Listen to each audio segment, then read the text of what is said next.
Imagine for a moment that you are standing on a crust of cold rock, hurtling freely through boundless space. You don't know where you came from or where you're going. You are one of countless fragile beings clinging to a fleeting existence. This is exactly how the 19th century German philosopher Arthur Schopenhauer viewed our reality. He argued that the physical universe we walk through every day, with all its solid objects and hard edges, is actually a highly sophisticated hallucination generated entirely by our own brains. This idea that the visible world is a veil of illusion wasn't entirely his invention. You can trace this exact concept back thousands of years to the Vedic texts of ancient India, or even the allegories of Plato. But Schopenhauer took this ancient intuition and gave it teeth. If every star, tree, and mountain is just a biological projection, then looking out into the universe will never tell us what is actually real. We have to find an entirely different path to the truth. To find that path, Schopenhauer started with the work of Immanuel Kant. Kant proved that time, space, and cause and effect are not features of the external world. They are the human brain's internal operating system. This glowing mental mesh is the filtering mechanism that organizes raw sensory input into a reality we can comprehend. Yet Kant had a weakness. He was obsessed with architectural symmetry.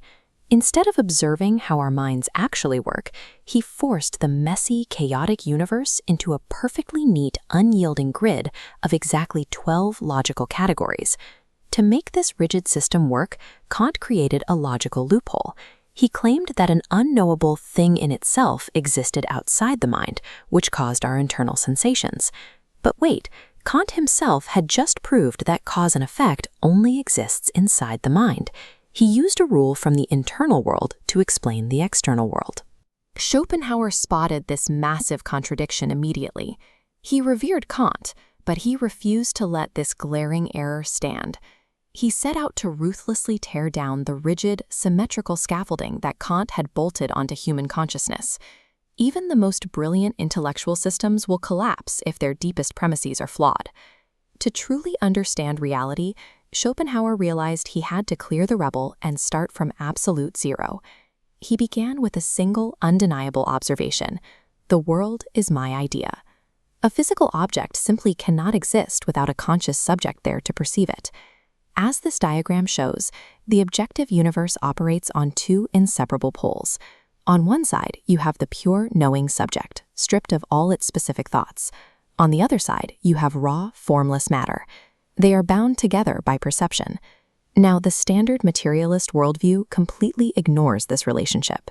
It tries to construct a living universe strictly by stacking dead atoms on top of each other, while miraculously forgetting to include the intelligence required to actually observe those atoms.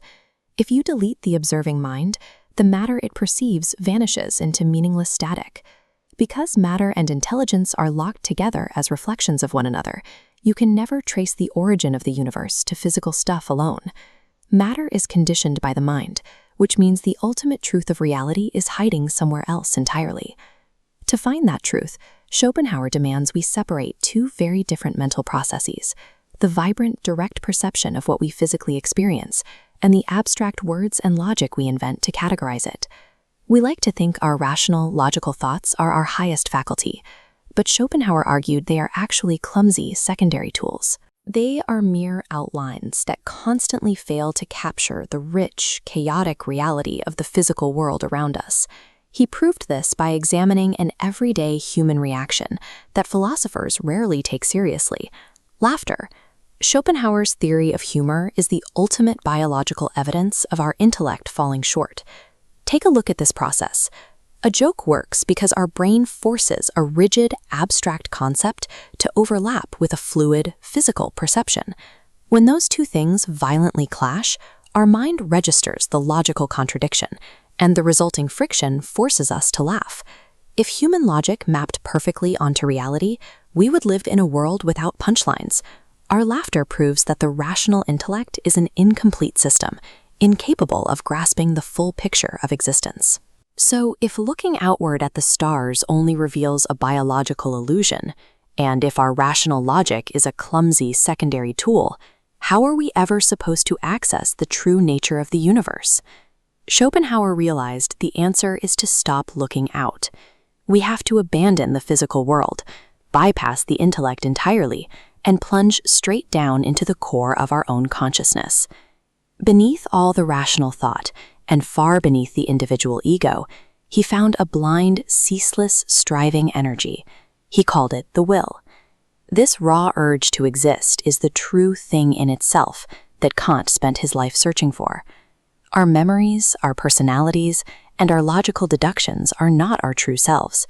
They are simply practical instruments that this unchangeable will sprouted in order to navigate the world and satisfy its own endless cravings. The universe is not a neat, rational equation waiting to be solved. It is a primal, striving force. And humanity, with all our science and philosophy, is just the mechanism the will finally built so it could wake up and look at itself.